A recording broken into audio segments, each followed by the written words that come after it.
আজকের গল্প এক যুদ্ধ বিধ্বস্ত আফ্রিকান দেশকে ঘিরে। দরিদ্র জেলে সুলেমান হঠাৎই এমন এক বিরল হীরার সন্ধান পায়, যার জন্য শুরু হয়ে যায় রক্তক্ষয়ী লড়াই। সে হীরার দখল নিতে সবাই মরিয়া হয়ে ওঠে। শেষ পর্যন্ত এটি কার হাতে যায় সেটাই গল্পের মূল রহস্য। তো চলুন আজকের মুভির এক্সপ্লেনেশনটি শুরু করি। যারা নতুন নতুন মুভি শুনতে ভালোবাসেন তারা এই চ্যানেলের সঙ্গেই থাকবেন, কারণ এই চ্যানেলে প্রতি সপ্তাহে নতুন নতুন মুভির এক্সপ্লেনেশন ছাড়া হয়। তো চলুন আর দেরি না করে মুভির গল্পে ঢুকে যাই। আজকের কাহিনী শুরু হয় সিয়ার লিওনের এক শান্ত গ্রাম থেকে। সুলেমান ব্যান্টি তার পরিবার নিয়ে সাদামাটা সুখে জীবন কাটাচ্ছিল। ছেলেকে পড়াশোনা করিয়ে বড় মানুষ বানানোই ছিল তার স্বপ্ন। প্রতিদিন নিজেই তাকে নদী পার করে স্কুলে পৌঁছে দিত। একদিন হঠাৎ বিদ্রোহী গোষ্ঠী গ্রামে হামলা চালায়। চারিদিকে গুলি, আগুন আর চিৎকার। সুলেমান ছেলেকে লুকিয়ে রেখে স্ত্রী ও ছোট ছেলেকে আনতে নিজের বাড়ির দিকে দৌড়ায়, কিন্তু পালানোর আগে বিদ্রোহীরা তাকে ধরে ফেলে। অসহায় সুলেমান স্ত্রী জেসি ও সন্তানদেরকে পালাতে বলে। তারা কাঁদতে কাঁদতে গ্রাম ছাড়তে বাধ্য হয়। বিদ্রোহীরা গ্রাম ধ্বংস করার পর কয়েকজন যুবককে ধরে নিয়ে যায়। অনেকের হাত কেটে দেওয়া হয় যাতে গ্রামে আতঙ্ক ছড়ায়। তবে শক্তসমত হওয়ায় সুলেমানকে বাঁচিয়ে রাখা হয়। তাকে হীরার খনিতে কাজ করানোর জন্য সেখানে নিয়ে যাওয়া হয়। আসলে ওই সময় এই অঞ্চলে হীরাই ছিল বিশ্বের লোভের কেন্দ্র। বিদেশি বাজারে পাচারের মাধ্যমে এসব হীরা বিক্রি হতো, কিন্তু বিনিময়ে স্থানীয় মানুষ পেত শুধু নির্যাতন আর মৃত্যু। হীরা টাকায় কেনা হতো অস্ত্র, আর যুদ্ধ চলতেই থাকতো। এই রক্তমাখা হীরার খবর আন্তর্জাতিক রাজনীতিতেও পৌঁছে যায়। বিভিন্ন দেশের নেতারা উদ্বেগ জানালেও বড় বড় ব্যবসায়ী স্বার্থের কারণে বাস্তবে খুব একটা পরিবর্তন আসেনি। ওদিকে ক্যাপ্টেন পয়জন নতুন ধরে আনা ছেলেদের দিয়ে নদীতে জোর করে হীরা তুলছে। অমানসিক পরিশ্রম, আর কেউ হীরা লুকাতে গেলেই সোজা মৃত্যু। এক শ্রমিক ছোট একটা হীরা লুকাতে গিয়ে সবার সামনে গুলি খেয়ে মারা যায়। এই দৃশ্য দেখে সুলেমান সহ সবাই ভয়ে জমে যায়। এদিকে বিদ্রোহী ক্যাম্পে ছোট প্লেনে এসে নামে আর্চার, একজন অস্ত্র ব্যবসায়ী আর ডায়মন্ড পাচারকারী। সে হীরার বদলে বিদ্রোহীদের অস্ত্র দেয়। কমান্ডার জিরোর সাথে তার ডিল হয়। প্রথমে হীরা দেখে সে খুশি না হলেও পরে ভালো মানের পাথর পেয়ে পরের বার আরও ভারী অস্ত্র দেওয়ার কথা দেয়। হীরা দিয়ে সীমান্ত পার হতে গিয়ে আর্চার ধরা পড়ে। ছাগলের চামড়ার ভেতরে লুকানো ডায়মন্ড বের হয়ে আসে। চালাকি করে সে বাঁচতে পারে না। শেষ পর্যন্ত সে গ্রেপ্তার হয়ে যায়। অন্যদিকে নদীতে কাজ করতে করতে সুলেমানের হাতে উঠে আসে বিশাল এক গোলাপি হিরে। সুযোগ বুঝে সে সেটি লুকিয়ে ফেলে, কিন্তু ঠিক তখনই সরকারি বাহিনী হামলা শুরু করে। বিশৃঙ্খলার মাঝে ক্যাপ্টেন পয়জন আহত হয়, আর সুলেমান সেই সুযোগে হীরাটা মাটির নিচে চাপা দিয়ে দেয়। কিন্তু দুর্ভাগ্য, আর্মিরা এসে সুলেমানকে বিদ্রোহী ভেবে ধরে নিয়ে যায়। ধরা পড়া বিদ্রোহীদের সবাইকে সিয়ার লিওনের এক জেলে রাখা হয়। সেখানে আর্চার আর ক্যাপ্টেন পয়জনও ছিল। বিস্ফোরণে পয়জনের একটা চোখ নষ্ট হয়ে যায়। তবুও সে বারবার সুলেমানের দিকে চিৎকার করে জানতে চায় সেই বড় গোলাপি হীরাটা কোথায় লুকিয়েছে। সুলেমান বারবার বলে তার কাছে কোনো হিরে নেই। পাশের ছেলে থেকে আর্চার এই কথাগুলো শুনে বুঝে যায় নিশ্চয়ই বড় কিছু আছে। জেল থেকে বের হওয়ার পর সে তার বন্ধুকে বলে যেভাবেই হোক সুলেমানকে যেন বের করে আনে, কারণ তার কাছে আছে অমূল্য এক হীরার খোঁজ। অন্যদিকে আর্চার সীমান্তে ধরা পড়লেও চতুরতার সাথে একটা হিরে লুকিয়ে রাখতে পেরেছিল। পরে এক সমুদ্র সৈকতে তার দেখা হয় আমেরিকান সাংবাদিক ম্যারি ব্রাউনের সাথে। ম্যারি আগে থেকেই আর্চারের পাচারের কাজ সম্পর্কে জানতো এবং তার কাছ থেকে তথ্য নেওয়ার চেষ্টা করে, কিন্তু আর্চার এসব এড়িয়ে সেখান থেকে চলে যায়। এদিকে জেল থেকে মুক্তি পেয়ে সুলেমান রিফিউজি ক্যাম্পে নিজের পরিবারকে খুঁজতে থাকে, কিন্তু তাদের কোনো খোঁজই পায় না। এর মাঝে বিদ্রোহীরা আবার হামলা করে এবং তার বড় ছেলে দিয়াকে ধরে নিয়ে যায়। মা জেসি অনেকটা চেষ্টা করেও তাকে বাঁচাতে পারে না। ওদিকে আর্চার ক্যাপটাউনে যায় তার বস কর্নেল কাপজিয়ার সাথে দেখা করতে। কর্নেল অনেক দিন ধরেই তাকে স্মাগলিংয়ের কাজে ব্যবহার করছে।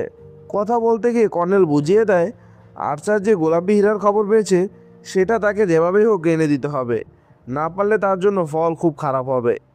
এরপর আর্চার সুলেমানকে খুঁজে বের করার চেষ্টা করে, কিন্তু হীরার কথা শুনতেই সুলেমান ভয় পেয়ে সেখান থেকে পালিয়ে যায়। এদিকে বিদ্রোহীরা ধরে আনা শিশুদের দিয়ে সৈনিক বানানোর ট্রেনিং শুরু করে। সুলেমানের ছেলে দিয়াসহ অনেক বাচ্চার হাতে বন্দুক ধরিয়ে দেয়। ক্যাপ্টেন পয়জন তাদের ড্রাগ দিয়ে ধীরে ধীরে নির্মম যোদ্ধায় পরিণত করতে থাকে। এ সময় সিয়ার লিওনে গৃহযুদ্ধ আরও ভয়ঙ্কর হয়ে ওঠে। শহরে শহরে বিদ্রোহীদের হামলা শুরু হয়। এরই মার্চে আর্চার আবারও সুলেমানের সামনে আসে। সে বলে যদি সুলেমান তাকে সেই হীরার খোঁজ দেয় তাহলে সে তার পরিবারকে খুঁজে পেতে সাহায্য করবে।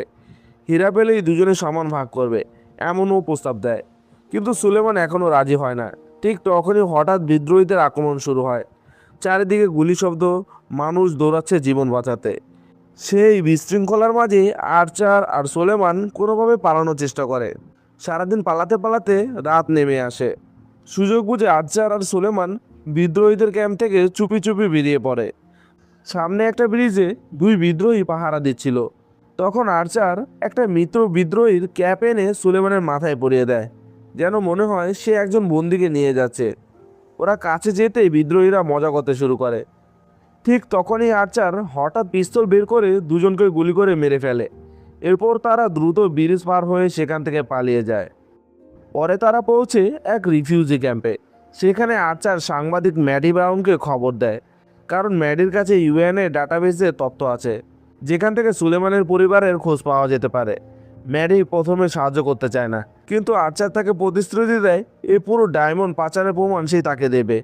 তখনই ম্যাডি রাজি হয়ে যায়। অবশেষে তারা এক রিফিউজি ক্যাম্পে গিয়ে সুলেমানের স্ত্রী আর ছোট মেয়েকে খুঁজে পায়। অনেকদিন পর পরিবারকে দেখে সুলেমান আবেগে ভেঙে পড়ে, কিন্তু মুহূর্তে এসে বুঝতে পারে তার ছেলে দিয়া সেখানে নেই। জেসি কাঁদতে কাঁদতে জানায় বিদ্রোহীরা দিয়াকে ধরে নিয়ে গেছে। এটা শুনে সুলেমান যেন ভেঙে পড়ে।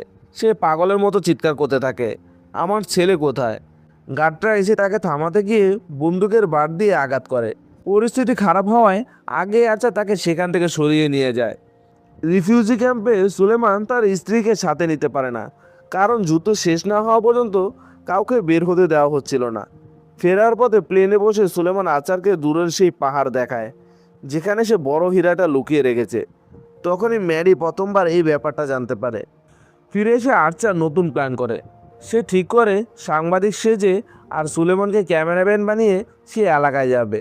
তবে তার আগে কর্নেলের জায়গা থেকে কিছু দরকারি কাগজপত্র জোগাড় করতে হবে।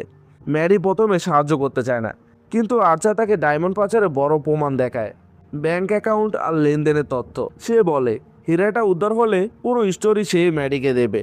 তখন ম্যাডি শেষমেশ রাজি হয়ে যায়। পরের দিন তারা বাসে করে রওনা দেয়। পথে এক জায়গায় উল্টে থাকা গাড়ি আর আহত মানুষ দেখে বাস থামে। সুলেমান এক আহত শিশুকে কোলে তুলে নেয়, কারণ তাকে দেখে তার নিজের ছেলে দিয়ার কথা মনে পড়ছিল। ঠিক তখনই হঠাৎ বিদ্রোহীরা আক্রমণ শুরু করে। চারিদিকে গুলির শব্দে সবাই দৌড়ে বাসে উঠতে থাকে, কিন্তু কিছু লোক সুলেমানকে বাসে ঢুকতে দিতে চায় না। পরিস্থিতি খারাপ হয়ে গেলে ম্যাডির এক বন্ধু পাশের গাড়িতে উঠতে বলে। গাড়ি ছুটে চললেও জঙ্গল থেকে বিদ্রোহীরা গুলি চালাতে থাকে। হঠাৎ ড্রাইভার গুলিবিদ্ধ হলে গাড়ির নিয়ন্ত্রণ হারিয়ে যায়। তখন আর্চার নিজেই স্টিয়ারিং ধরে গাড়ি চালাতে থাকে। কষ্ট করে সে গাড়িটা জঙ্গলের ভিতরে ঢুকিয়ে দেয়।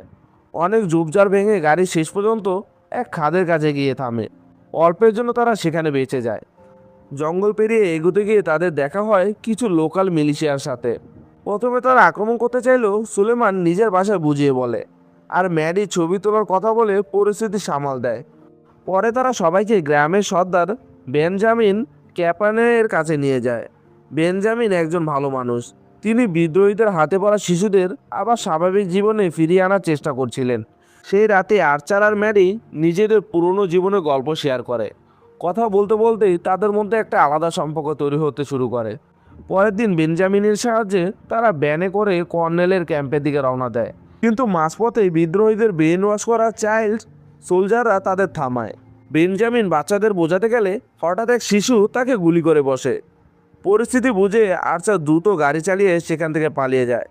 পরে তারা কর্নেলের ক্যাম্পে পৌঁছে বেঞ্জামিনের চিকিৎসার ব্যবস্থা করে। কর্নেল আর্চারকে আবার তার দলে যোগ দিতে বলে, কিন্তু আর্চার এখন নিজের জন্যই হীরাটা নিতে চায়, তাই চুপচাপ সেখান থেকে বেরিয়ে আসে। এরপর সে ম্যাডিকে বলে গার্ডদের ইন্টারভিউ নিয়ে কিছুক্ষণ ব্যস্ত রাখতে।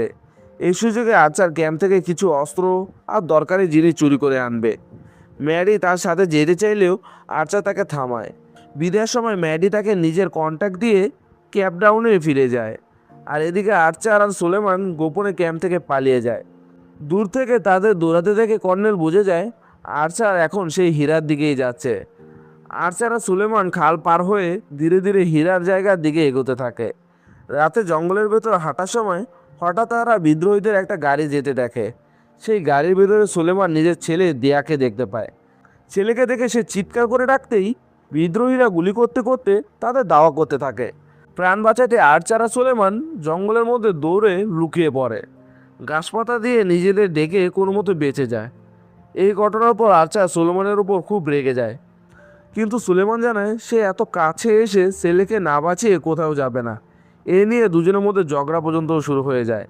শেষে আর্চার কিছুটা নরম হয়ে বলে রাত হলে তারা চুপি চুপি ক্যাম্পের কাছে গিয়ে দেখে আসবে দিয়া সেখানে আছে কিনা। রাতে তারা আর ইউএফ ক্যাম্পের কাছে গিয়ে খোঁজ করে, কিন্তু দিয়াকে সেখানে দেখতে পায় না। তখন বৃষ্টির মধ্যে একটা ছোট আশ্রয় বানিয়ে রাতটা কাটায়। পরদিন আবার তারা হীরার নদীর দিকে এগোয়। পাহাড়ে উঠে আর্চার দূর থেকে বড় এক বিদ্রোহী ক্যাম্প দেখতে পায়। এত বড় ক্যাম্পে দুজনের পক্ষে ঢোকা অসম্ভব, তাই আর্চার স্যাটেলাইট ফোনে কর্নেলকে খবর দেয় সে হীরার অবস্থান খুঁজে পেয়েছে, সাহায্য দরকার। সুলেমান এতে আপত্তি করে, কারণ তার মনে হয় এই ক্যাম্পেই তার ছেলে থাকতে পারে। কিন্তু আর্চার বলে এখন অপেক্ষা করা ছাড়া উপায় নেই। রাতে আর্চার একটু ঘুমিয়ে পড়তেই সুলেমান চুপি চুপি বিদ্রোহীদের ক্যাম্পের দিকে চলে যায়। পরে আর্চার বুঝতে পেরে সেও সেখানে পৌঁছে যায় এবং একজন গার্ডকে নিঃশব্দে মেরে ভেতরে ঢোকে। এদিকে সুলেমান ক্যাম্পের মধ্যে তার ছেলে দিয়াকে দেখতে পায়। সে ছেলেকে ডাকতে দিয়া ঠান্ডা গলায় বলে, তুমি আমার কেউ না। বিদ্রোহীরা এতটাই ব্রেন ওয়াশ করেছিল যে সে নিজের বাবাকেই চিনতে চাইছিল না। কিছুক্ষণের মধ্যে বিদ্রোহীরা এসে সুলেমানকে ধরে ফেলে। পরের দিন তাকে ক্যাপ্টেন পয়জনের সামনে আনা হয়। পয়জন তাকে হীরার কথা জিজ্ঞাসা করে, কিন্তু সুলেমান কিছুই বলতে চায় না। তখন তারা তার পরিবারকে ক্ষতি করার হুমকি দেয়। বাধ্য হয়ে সুলেমান বলতে রাজি হয়। ঠিক তখনই আকাশ থেকে কর্নেলের হেলিকপ্টার এসে ক্যাম্পে আক্রমণ শুরু করে। চারিদিকে তীব্র গোলাগুলি শুরু হয়ে যায়। এই সুযোগে আর্চার সুলেমানের ছেলে দিয়াকে খুঁজতে যায়, কিন্তু কর্নেল আদেশ দেয় আর্চার সহ সবাইকে গুলি করতে, কারণ তার দরকার শুধু সেই হীরা। এই বিশৃঙ্খলার মধ্যেই সুলেমান রাগে ঝাঁপিয়ে পড়ে ক্যাপ্টেন পয়জনের উপর এবং শেষ পর্যন্ত তাকে মেরে ফেলে। এদিকে আর্চার দিয়াকে ধরে ফেলে। যুদ্ধ শেষ হলে কর্নেল আবার সুলেমানকে হীরার অবস্থান বলতে বলে, কিন্তু সে রাজি না হওয়ায় আর্চার বাধ্য হয়ে দিয়াকে কর্নেলের হাতে তুলে দেয়। ছেলেকে বাঁচানোর জন্য অবশেষে সুলেমান হীরার জায়গা দেখাতে রাজি হয়। কর্নেল বলে হীরার দামের 40% তারা পাবে, বাকিটা তার। যদিও আর্চার বুঝে যায় হীরা পেলেই কর্নেল তাদের মেরে ফেলবে, তবুও সবাই মিলে জঙ্গলে গিয়ে হীরাটা খুঁজতে শুরু করে। কিন্তু অনেক খোঁজার পরেও সুলেমান বলে এখানে তো হীরাটা নেই, হয়তো কেউ আগেই নিয়ে গেছে। তখন কর্নেল রেগে গিয়ে পিস্তল বের করে দিয়ার দিকে তাক করে বলে, যদি হীরা না পাওয়া যায় তাহলে তোদের বেঁচে থাকারও কোনো দরকার নেই। এ কথা শুনে সুলেমান তাকে একটু থামতে বলে এবং সামনে গিয়ে আবার খোঁজাখুঁজি শুরু করে। কিছুক্ষণ পর অবশেষে সেই হীরাটা খুঁজে পায়, কিন্তু আর্চার তখনই বুঝে যায় হীরা হাতে পেলেই কর্নেল সবাইকে মেরে ফেলবে। তাই দেরি না করে পাশের এক সৈনিকের রাইফেল ছিনিয়ে নিয়ে হঠাৎই গুলি চালায়। মুহূর্তের মধ্যে কর্নেল সহ সব সৈন্যরা শেষ হয়ে যায় সেখানে। এই ঘটনার পর হঠাৎ করেই বড় এক টুইস্ট আসে। দিয়া এবার পিস্তল তুলে আচারের দিকে তাক করে দাঁড়ায়। মনে হয় যেন এই গল্পের শেষই নেই। তখনই সুলেমান ধীরে ধীরে তার ছেলেকে বোঝাতে থাকে, তার মা, বোন আর আগের জীবনের কথা মনে করিয়ে দেয়। অনেক বোঝানোর পর অবশেষে দিয়া শান্ত হয় এবং সুলেমান তার হাত থেকে বন্দুকটা নিয়ে নেয়। এরপর আর্চার তার বন্ধু পাইলট নাবেলকে ফোন করে পাহাড়ে এসে তাদের নিয়ে যেতে বলে। তারপর সে দ্রুত সুলেমান আর দিয়াকে নিয়ে সে পাহাড়ের দিকে হাঁটা শুরু করে, যেখানে প্লেন নামার কথা। যাওয়ার আগে আর্চার সুলেমানের কাছ থেকে হীরাটা নিজের কাছে রাখতে চায়, যেন সেটা নিরাপদে থাকে। সুলেমান একটু দ্বিধায় পড়লেও শেষ পর্যন্ত বিশ্বাস করে হীরাটা তার হাতে তুলে দেয়। কিন্তু কিছু দূর যাওয়ার পর আর্চার বুঝতে পারে কর্নেলের গুলি তার শরীরে লেগেছে। এতক্ষণ সে সেটা টেরই পায়নি। ধীরে ধীরে সে দুর্বল হয়ে পড়ে এবং আর সামনে এগোতে পারে না। তখন সুলেমান তাকে ফেলে না রেখে নিজের কাঁধে তুলে নিয়ে পাহাড়ের দিকে এগোতে থাকে। কিন্তু আর্চার বুঝতে পারে তার সময় প্রায় শেষ, তাই সে সুলেমানকে থামতে বলে। যন্ত্রণায় মাটিতে শুয়ে পড়ে এবং তাকে বলে যেন সে তার ছেলেকে নিয়ে নিরাপদে এখান থেকে বের হয়ে যায়। এরপর আর্চার পকেট থেকে সেই হীরাটা বের করে শেষবারের মতো দেখে, কারণ সে জানতে চায় পৃথিবীর এত দামি হীরাটা দেখতে কেমন। তারপর সেটা সুলেমানের হাতে তুলে দেয়। হীরাটা হাতে পেয়ে সুলেমান অবাক হয়ে যায়, কারণ তার মনে হয়েছিল আর্চার হয়তো শেষ পর্যন্ত তাকে ধোঁকা দেবে। কিন্তু আর্চার তার বিশ্বাসটা ফিরিয়ে দেয়। তখন সুলেমান আর্চারকে বলে, আমি তোমাকে কাঁধে করে নিয়ে যেতে পারবো, তুমি আমার সাথে চলো। কিন্তু আর্চার শান্তভাবে বলে, না বন্ধু, এখন আর সম্ভব না। তারপর সে সুলেমানকে ম্যাডি ব্রাউনের একটা কার্ড দেয়। এবং বলে লন্ডনে গিয়ে তার সাথে দেখা করতে। ম্যাডি তোমার পরিবার আর হীরার ব্যবস্থা করে দিবে। এদিকে কর্নেলের বাকি লোকজন এসে গুলি শুরু করে দেয়। তাই সুলেমান আর্চারকে শেষ বিদায় জানিয়ে দ্রুত পাহাড়ের দিকে উঠে যায় এবং প্লেনে করে সেখান থেকে চলে যায়। অন্যদিকে আর্চার শেষবারের মতো ফোন করে ম্যাডিকে। আর্চার তাকে বলে সুলেমানকে লন্ডনে নিয়ে গিয়ে তার পরিবারকে খুঁজে পেতে সাহায্য করতে। শেষবারের মতো বিদায় জানিয়ে আর্চার ফোনটা রেখে দেয়। তারপর ধীরে ধীরে পাহাড়ের গায়ে হেলে পড়ে আর সেখানেই শেষ নিঃশ্বাস ত্যাগ করে। কয়েকদিন পর সুলেমান লন্ডনে গিয়ে ম্যাডির সাথে দেখা করে এবং নিজের পরিবারকে ফিরিয়ে আনার জন্য একটা পরিকল্পনা করে। সেই পরিকল্পনা অনুযায়ী সে বড় ডায়মন্ড ব্যবসায়ী ব্যান ডিকপের সাথে দেখা করে। ব্যান ডিকপ হীরার জন্য বড় অঙ্কের টাকা অফার করে, কিন্তু সুলেমান জানায় আগে তার পরিবারকে তার কাছে ফিরিয়ে দিতে হবে। এরপর প্রাইভেট জেটে করে তার স্ত্রী জেসি আর বাচ্চাদের লন্ডনে নিয়ে আসা হয়। পরিবারের সাথে দেখা হওয়ার পর সুলেমান হীরাটা ব্যান ডিকপের হাতে তুলে দেয় আর পুরো ঘটনাটা আড়াল থেকে ম্যাডি ক্যামেরায় রেকর্ড করে রাখে। কিছুদিন পর ম্যাডি এই পুরো কাহিনী নিউজে প্রকাশ করে দেয়। তখন সারা পৃথিবীতে তোলপাড় শুরু হয়ে যায়। সবাই জানতে পারে দামি হীরার পিছনে কত নিরীহ মানুষের রক্ত আর জীবন জড়িয়ে আছে। অন্যদিকে সুলেমান এই সত্য সামনে আনার জন্য অনেকের কাছে নায়ক হয়ে ওঠে। তাকে লন্ডন কংগ্রেসে বক্তব্য দেওয়ার জন্য ডাকা হয়। অবশেষে সে তার পরিবারকে ফিরে পায় আর এভাবেই এই অসাধারণ গল্পটি সমাপ্তি ঘটে। তো আজকের মুভিটা আপনাদের কেমন লেগেছে তা আমাদেরকে কমেন্টে জানাতে ভুলবেন না। আর আজকের মুভিটা খুবই একটা অসাধারণ লেগেছে আমার কাছে নিজস্বভাবে। আপনাদের কেমন লেগেছে আপনারা পুরো মুভিটা দেখে আমাদেরকে কমেন্টে জানাবেন। আর এরকম নতুন নতুন মুভির এক্সপ্লেনেশন শুনতে অবশ্যই আপনারা আমাদের চ্যানেলকে সাবস্ক্রাইব করে আমাদের পাশে রাখবেন। আর সবাই ভালো থাকবেন, সুস্থ থাকবেন। আবারও আসবো নতুন আরেকটি মুভির এক্সপ্লেনেশন নিয়ে। ততক্ষণ ভালো থাকবেন।